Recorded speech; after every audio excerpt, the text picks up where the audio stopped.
그 후에 예수께서 디베랴 호수에서 또 제자들에게 자기를 나타내셨으니 나타내신 일은 이러하니라.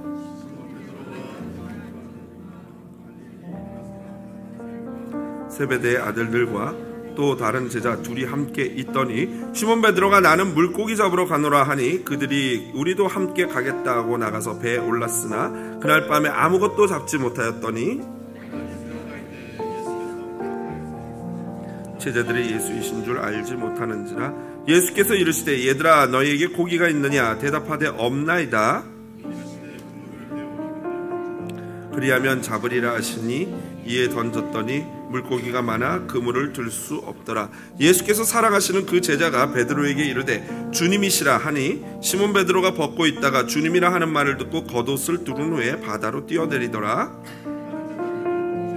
거리가 불과 한 50칸쯤 되므로 작은 배를 타고 물고기 든 그물을 끌고 와서 육지에 올라보니 숯불이 있는데 그 위에 생선이 놓였고 떡도 있더라.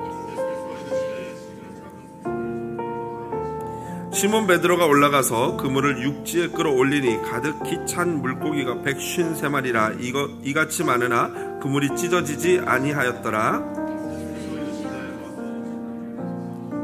제자들이 주님이신 줄 아는 고로 당신은 누구냐 감히 묻는 자가 없더라. 예수께서 가셔서 떡을 가져다가 그들에게 주시고 생선도 그와 같이 하시니라.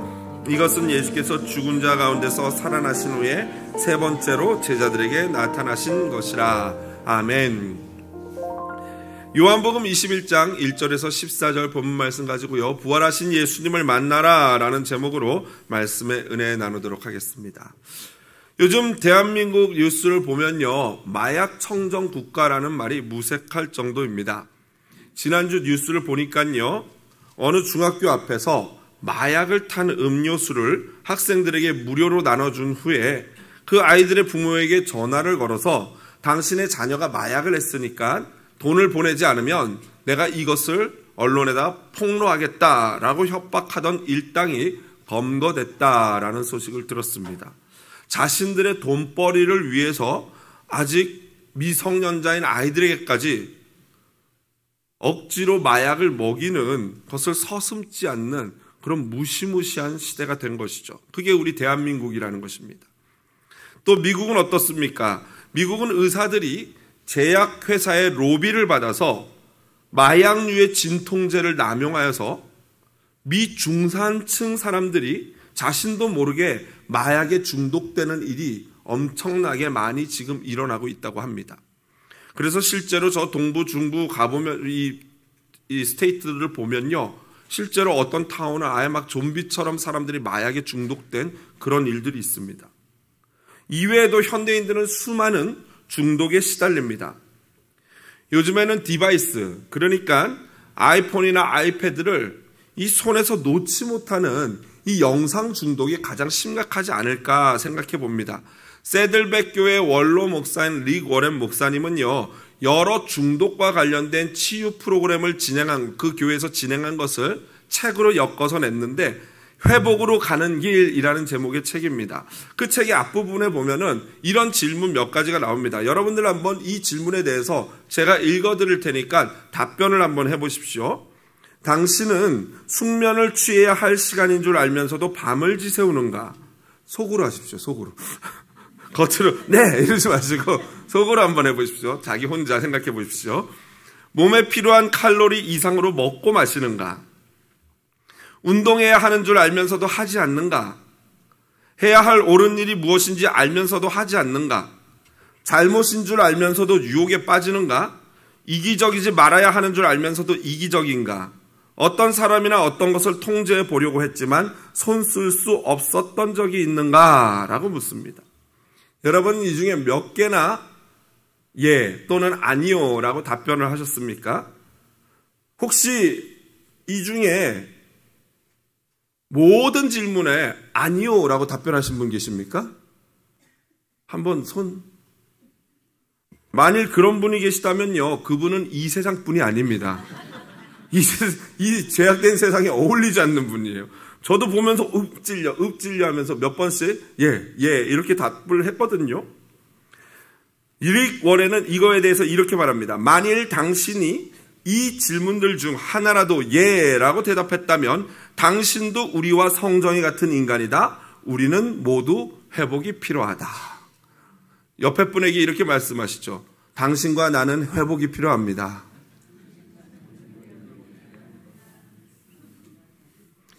마약이나 알코올, 도박, 포르노, 중독과 같은 정말 심각한 중독, 또 치유가 필요하고 회복이 필요하지만 그저 평범하다고 생각하는 우리들의 삶에도 분명히 중독이 깊이 파고 들어와 있고 우리 역시도 회복과 변화가 필요한 것이 사실이다라는 것입니다.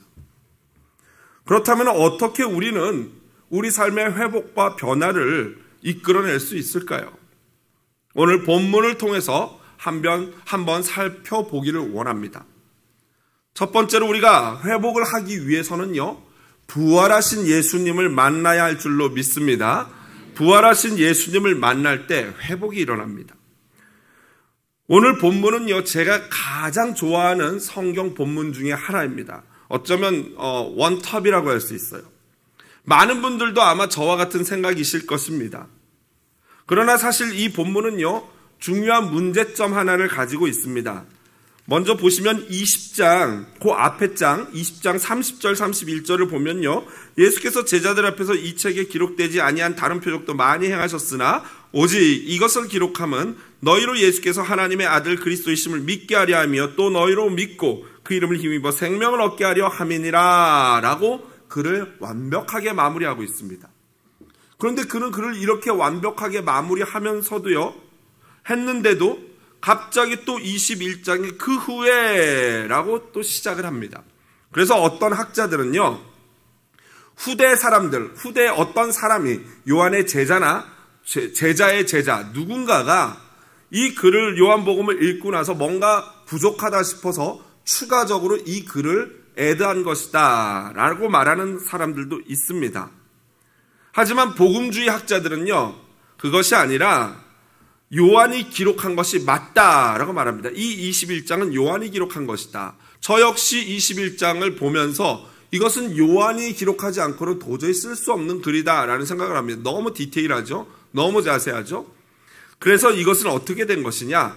다만 요한이 요한복음서를 기록하고 20장까지 기록하고 사람들에게 나눠서 사람들에게 읽히게 하는데 그거를 읽는 동안에 무엇인가 부족하다는 것을 느낀 거죠. 아, 이런 내용을 더 애드해야 되겠다라는 생각을 한 것입니다. 그래서 21장을 추후에 기록해서 마치 에필로그처럼 이 요한복음 뒤에 붙여서 그 다음으로 보냈던 것이죠. 그렇다면은 왜 요한은 에필로그와 같은 이 글을 추가할 수밖에 없었을까요? 그것은 바로 베드로의 사도권과 연관이 있습니다. 당시 초대 교회가 형성되는 과정에 가장 이 교회를 대표하는 사람이 수석 제자가 바로 베드로 아닙니까? 내가 반석이니까 내가 그 위에 내 교회를 세우겠다라고 말씀하셨죠. 그러니까 사실 베드로만큼 중요한 사람이 없는데 문제는 베드로의 그 권위에 대한 도전이 있었던 것입니다. 아니, 어떻게 예수님을 공개적으로 그것도 3번이나 부정한 사람이 우리 기독교 공동체의 최고 지도자가 될 수 있어? 라는 도전입니다. 아마도 이것은요, 교회의 성장을 방해하려는 이단이나 수많은 거짓 교사들의 도전이었을 것입니다. 실제로 당시 초대교회는 사도 요한도 도전을 받았고 사도 바울도 도전을 받았습니다. 그러니 베드로같이 실수가 있었던 이 사도에게는 어련하겠습니까? 그래서 요한은 베드로 사도의 권위가 어떻게 회복되었는지, 그렇게 배신한 사람이 어떻게 다시 예수님의 최고 제자가 될 수 있었는지를 기록해야 되겠다라는 필요를 느꼈던 것이죠. 그래서 탄생하게 된 것이 바로 복음의 진수라고 할 수 있는 바로 오늘 본문 요한복음 21장인 것입니다. 베드로는 이미 부활하신 주님을 만났습니다. 몇 번 만났죠. 하지만 자신에게 실망한 베드로는 고향 갈릴리 호숫가로 돌아가서 어부의 일을 하고 있습니다. 요한은 7명의 어부가 밤새 고기잡이를 했다라고 하면서 2절에 그 7인의 어부에 대해서 베드로, 디두모라 하는 도마, 나다나엘이라 불리는 바돌로메, 그리고 야고보와 요한, 세베대의 아들들이죠. 그리고 나서 마지막에 이름 없는 두 명의 제자도 있었다라고 말합니다. 그러면 그 이름 없는 두 명의 제자가 누구일까? 대부분의 학자들은 동의합니다. 그것은 베드로의 동생인 안드레와 그 안드레의 친구인 빌립일 것이다. 아마 거의 확실하지 않을까 생각을 합니다. 다들 어부였고요. 당연히 형 베드로와 늘 함께했던 안드레가 분명히 같이 했을 것이라고 봅니다. 평생 갈릴리 곧 디베랴 바다에서 잔뼈가 굵은 그들은요, 고기잡이의 전문가들입니다. 하지만 그들이 밤새 그물질을 했는데 그들의 손은 3절에 보니까 빈손이다라고 나와요. 아무것도 잡지 못했다. 고기 한 마리 잡지 못했다라는 것입니다. 여러분, 너무도 그때와 비슷하지 않습니까? 언제 본 적 있지 않습니까? 언제입니까? 바로 예수님이 베드로를 처음으로 주의 제자로 완전히 부르신 날입니다. 한번 읽어볼까요? 누가복음 5장 5절입니다. 같이 읽어보겠습니다.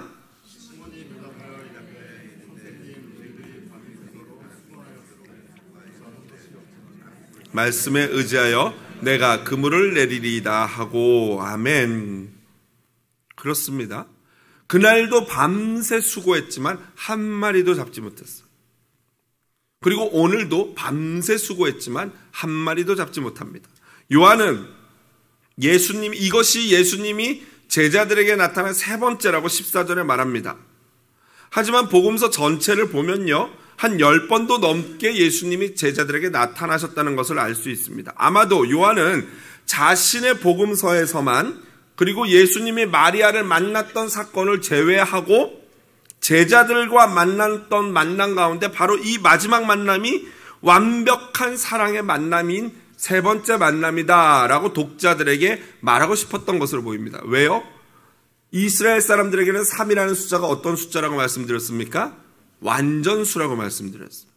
그러니까 이 만남이야말로 진짜 완전하고도 완벽한 만남이다라는 것을, 그리고 우리도 이런 완전한 만남을 해야 한다라는 것을 베드로가 말하고 싶었던 것이죠. 요한이 말하고 싶었던 것이죠. 밤새 고기를 잡았지만 제자들은 한 마리도 잡지 못했습니다. 실패의 순간이요, 절망의 순간이고 나는 아무것도 아니다라는 자존감이 바닥을 치는 순간입니다. 하는 일마다, 결심하는 것마다 되는 것 하나 없이 처절한 실패만 경험하는 순간입니다. 나는 예수님 사랑합니다. 부정하지 않을 거예요. 끝까지 주님을 위해서 죽겠습니다 했지만 단 몇 시간 만에 예수님을 3번이나 부정했습니다. 그래서 나는 고기나 잡으러 가련다 하고 고기를 잡으러 왔습니다. 그런데 고기 역시도 한 마리도 잡지 못했습니다. 실패입니다. 그런데 그런 순간에 어떤 한 사람이 바닷가에서 제자들에게 묻습니다. 그리고는 배 오른편에 그물을 던지라고 말합니다. 누군지는 모르지만 얘들아 하고 반말로 하니까 제자들이 누구지 하면서도 권위에 눌려서 순종했어요. 그물을 던졌어요. 그랬더니 어떤 일이 벌어집니까? 말씀에 순종했더니 엄청난 수의 물고기가 잡혔습니다.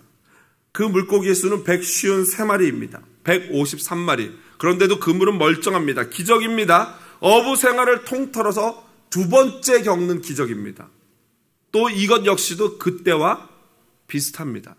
언제입니까? 바로 베드로가 예수님의 부름을 받던 그날입니다.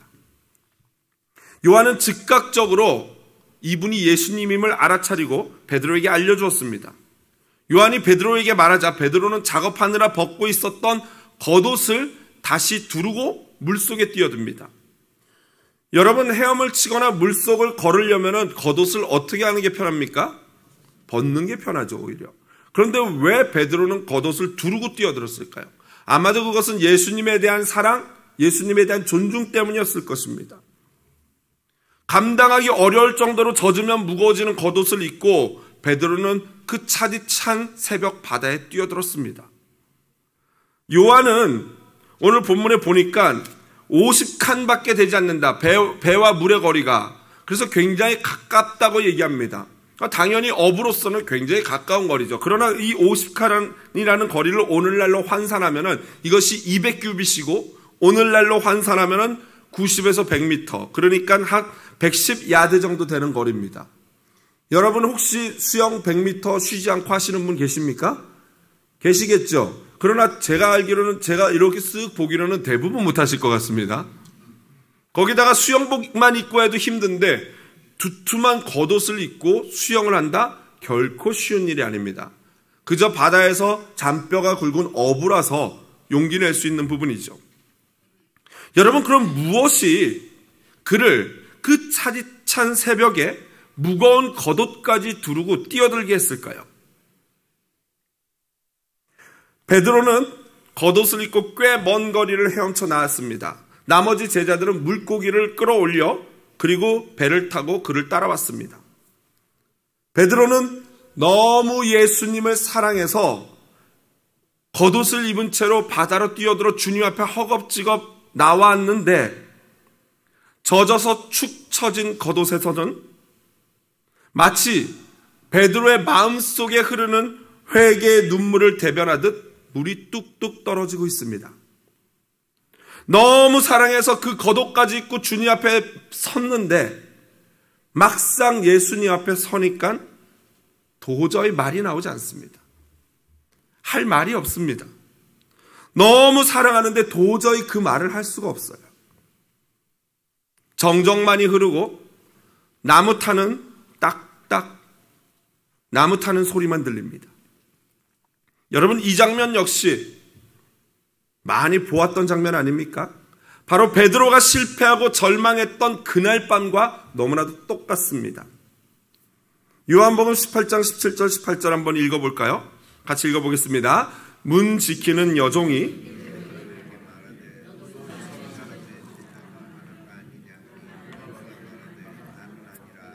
그때가 추운 고로 종과 아랫사람들이 불을 피우고 서서 쬐니 베드로도 함께 서서 쬐더라. 그날도 추웠습니다. 그런데 오늘은 더 춥습니다. 몸이 젖었기 때문일까요? 아니면 마음이 찢어지도록 아프기 때문일까요? 예수님은 이미 떡과 물고기를 준비하셨고 방금 잡은 물고기를 더 가져오라고 말씀하십니다. 물고기는 은혜입니다. 그리고는 제자들에게 12절에 보니까 와서 밥 먹어라, 밥 먹자라고 말씀하십니다. 누구도 감히 주님 앞에서 입을 여는 자가 없습니다. 밤새 고생하고 아무것도 못 얻을 뻔했던 제자들은 조용히 주님이 마련해 놓으신 떡과 빵을 먹습니다. 고기를 먹습니다. 생선을 먹습니다. 아니, 그 떡과 생선은 사실은 사랑입니다. 주님은 예수님에 대한 격렬한 부정과 도주로 스스로 큰 상처를 입은 베드로의 마음을 회복시키기 위해서 이런 비슷한 자리를 마련하신 것입니다. 예수님은 오늘도 실패와 자기 자신에 대한 실망으로 절망하는 저와 여러분을 찾아오시는 줄로 믿습니다. 우리는 예수 없이는 사실 아무것도 아닙니다. 또한 그 어떤 일도 성공할 수 없습니다. 그동안 제자들은 자기의 경험이, 자기의 능력이, 자기의 실력이 수많은 물고기들을 잡는 줄 착각하고 있었습니다. 그런데 우리는 예수님 밖에서는, 사랑하는 주님을 따르지 않고서는 주님 밖에서는 사랑하는 주님을 따를 수도 없고 물고기 한 마리도 잡을 수 없는 연약한 존재인 것입니다. 이 모든 것을 아셨던 주님은 베드로와 제자들의 실패와 절망도 미리 보실 수 있는 이 주님은 그래서 십자가 지시기 전날 마지막 날 밤 그들에게 이렇게 말씀하셨던 것입니다. 그리고 오늘 저와 여러분에게도 이렇게 말씀하십니다. 요한복음 15장 5절 9절 읽어보겠습니다. 나는 포도나무여 너희는 가지니 그가 내 안에 내가 그 안에 거하면 사람이 열매를 많이 맺나니 나를 떠나서는 너희가 아무것도 할 수 없습니다. 아버지께서 나를 사랑하신 것 같이 나도 너희를 사랑하였으니 나의 사랑 안에 거하라. 아멘. 그렇습니다, 여러분. 포도나무 되시는 예수님으로부터 영양을 공급받지 않고는, 이기는 힘을 받지 않고는 우리는 절대 이길 수가 없는 존재입니다. 헬라어로 카티스퀴오라는 단어는요, 싸워서 이기다, 극복하다, 다른 사람이 입히는 피해에 대해서 강하다라는 의미인데요. 이 단어는 딱 신약 성경에서 딱 2번 사용되어졌습니다. 모두 예수님의 입에서 나온 말씀이었고요. 그 중 하나가 바로 베드로에게 했던 말씀 중에 있습니다. 마태복음 16장 18절, 또 내가 내게 이르노니 너는 베드로라. 내가 이 반석 위에 내 교회를 세우리니 음부의 권세가 이기지 못하리라. 여기서 이기지 못하리라, 이게 바로 카티스케오입니다. 우리가 주님을 사랑하기로 작정했죠. 그런데 그 사랑하기로 작정한 대로 사랑할 수 있는 유일한 방법은 바로 이 카티스퀘어, 이기는 힘을 주님으로부터 받을 때만 가능한 것입니다.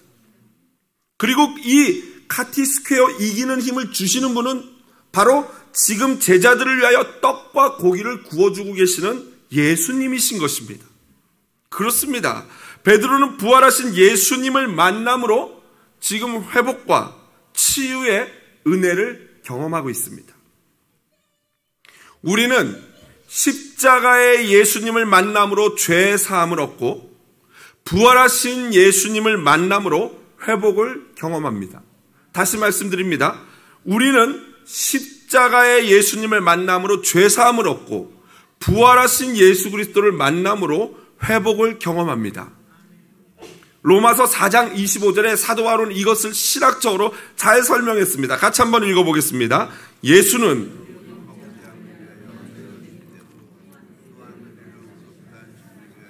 그렇습니다. 이처럼 우리의 회복, 의롭다 함은요, 오직 하나님의 은혜로 이루어지는 줄로 믿습니다. 하지만 우리는 그 은혜를, 하나님이 은혜를 주실 때, 예수님이 떡과 물고기를 주실 때, 그 은혜를 주실 때 우리는 그걸 어떻게 됩니까? 받아서 먹어야 합니다. 은혜를 주시는데 가만히 있는 게 아니라 은혜를 주신 그 은혜를 아멘 감사합니다 하고 먹어야 할 줄로 믿습니다. 그렇다면은 주님이 주시는 그 은혜를 받아 먹는, 떡과 물고기를 먹는 행위는 도대체 지금 예전에 그 제자들, 오늘 본문의 제자들은 직접 예수님이 떡과 물고기를 주니까 먹으면 됐는데, 지금 오늘날 저와 여러분은 주님이 주시는 은혜, 떡과 물고기라는 은혜를 어떻게 먹어야겠습니까? 그것은 바로 기도와 말씀으로 먹어야 할 줄로 믿습니다.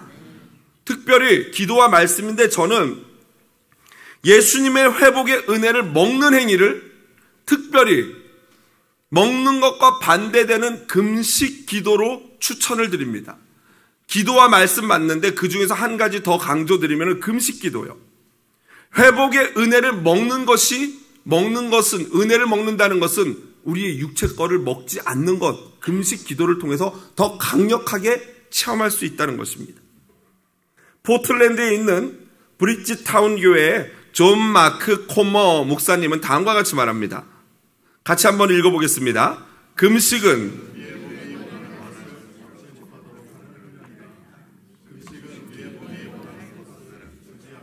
자발적으로 선택하는 것이다. 성경 읽기가 마귀와의 싸움에 도움이 된다면 금식은 육체와의 싸움에 도움이 된다. 여러분, 금식을 하루만이라도 해보신 분들은요, 이 말씀이 무엇을 의미하는지를 알 수 있어요. 여러분, 금식이라는 것은요, 우리의 몸이 원하는 것을 주지 않는 거예요. 일부러, 의도적으로. 여러분, 그것이 먹는 것뿐이겠습니까? 금식을 통해서 먹는 것을 절제하게 되면요, 나머지 것들은 다 그냥 절제가 될 수밖에 없습니다.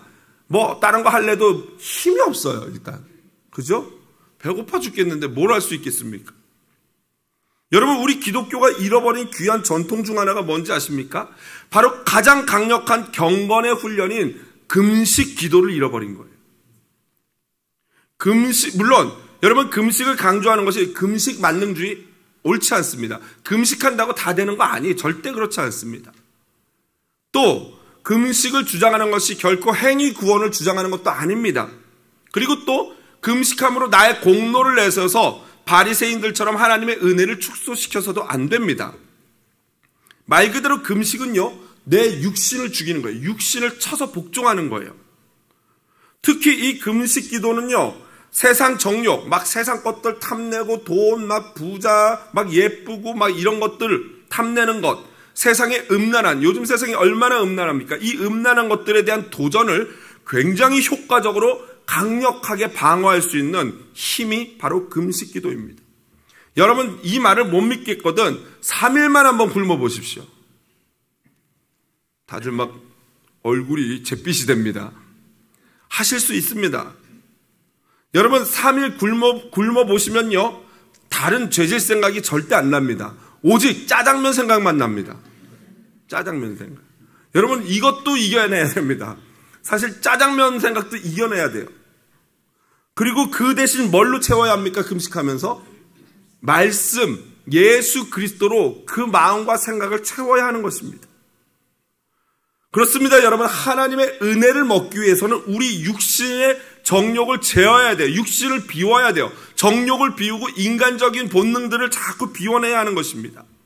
물론 이것이 어떤 도를 닦거나 방법론적이거나 형식적이거나 앞서 말한 것처럼 율법적인 바리새인적인 금식을 말하는 것이 절대 아닙니다. 그것은 우리가 주의해야 합니다.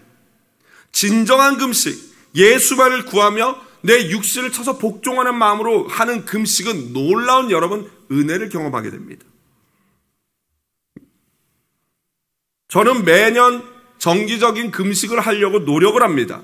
올해 했을까요? 안 했을까요? 얼굴을 보십시오. 지난주와 비하면 굉장히 헬스케졌을 것입니다. 했으니까 제가 이런 말씀을 드리죠. 안 했으면 이 말씀을 드리려고 제가 막 금식을 하는데요. 여러분, 금식하면요, 너무너무 놀라운 정말 지금 이 목사님이 말한 이 브리지타운 교회의 존 마크 코머 목사가 말한 말이 정말 100% 맞아요. 금식을 해보면요, 점점 힘이 빠져나가고 내 안에 영만 살게 됩니다. 이 경험을 하셔야 돼요. 그러니까 제가 지난 주일 저녁부터 시작을 해서 지난 금요일날 성금요 예배를 인도하는데요. 힘들었을까요? 안 힘들었을까요? 닷새를 굶었어요. 다 같이 주여 부르짖고 기도합시다 하는데 주여 주여 하는데 정말 주여가 나오더라고요. 주님, 도저히 안 되겠습니다. 힘듭니다.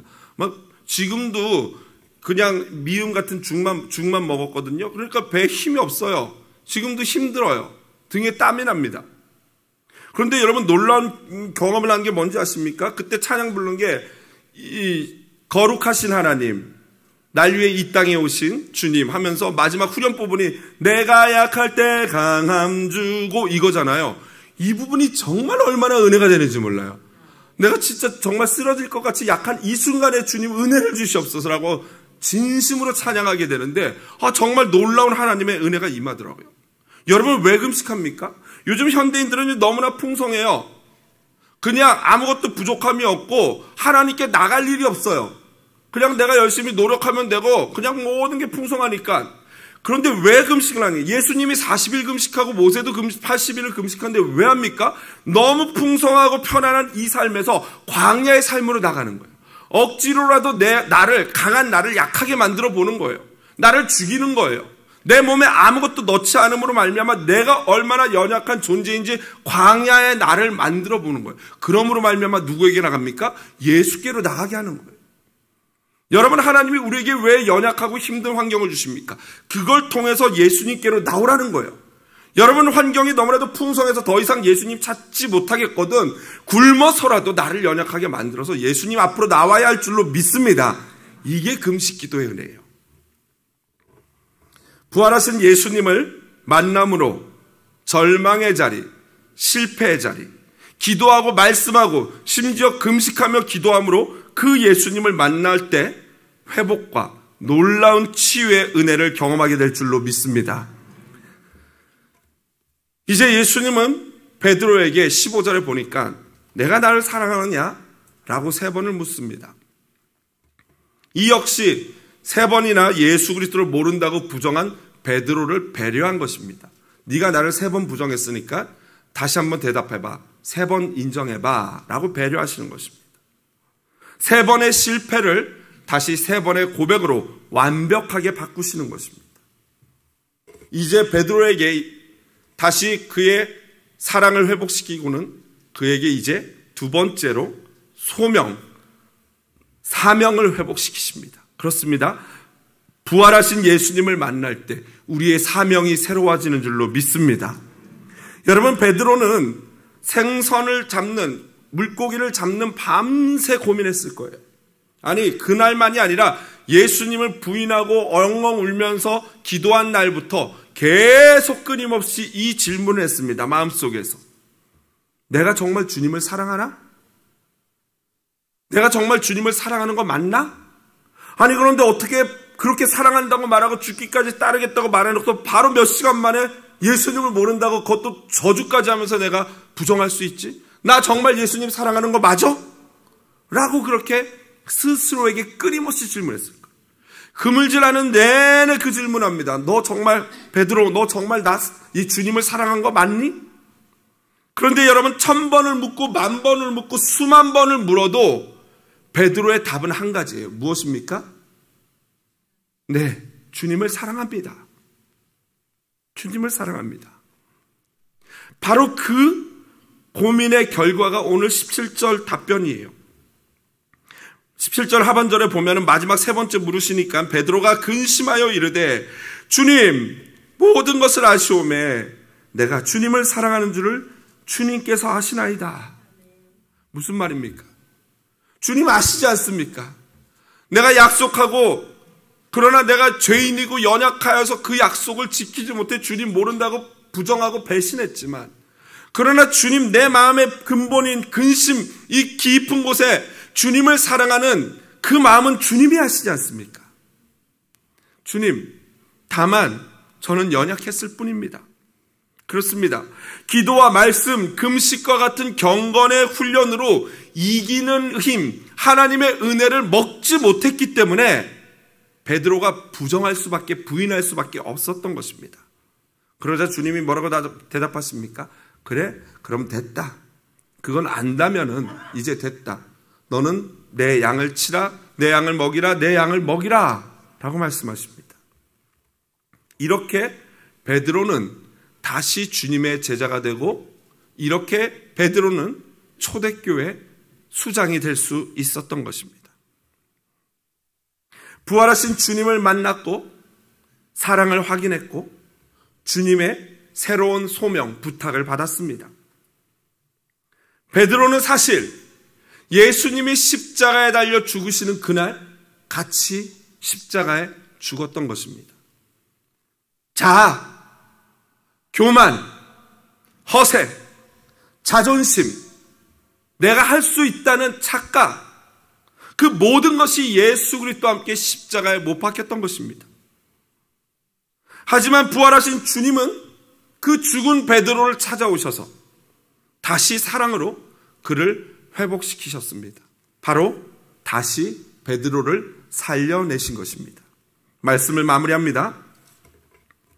과거나 또는 현재 계속되는 상처로 말미암아 혹시 아픔 가운데 머물고 있는 분은 안 계십니까? 나의 실패로 말미암아 모든 자신감을 상실한 분은 이 자리에 또 안 계십니까? 상처뿐인 우리의 가정과 공동체, 마치 죽은 것과 같은 우리 존재가 어떻게 다시 회복할 수 있다고요? 바로 부활하신 예수님을 만날 때 살아날 줄로 믿습니다. 와서 은혜와 사랑을 먹으라는 부활하신 사랑의 주님의 음성을 듣고 기도와 말씀, 그리고 심지어 금식 기도함으로 그 은혜를 받아 먹을 때 우리는 살아날 줄로 믿습니다. 부활주일 다시 한번 주님의 사랑으로 부활의 능력을 경험하시는 사랑하는 성도님들 되시기를 주님의 이름으로 축복드립니다.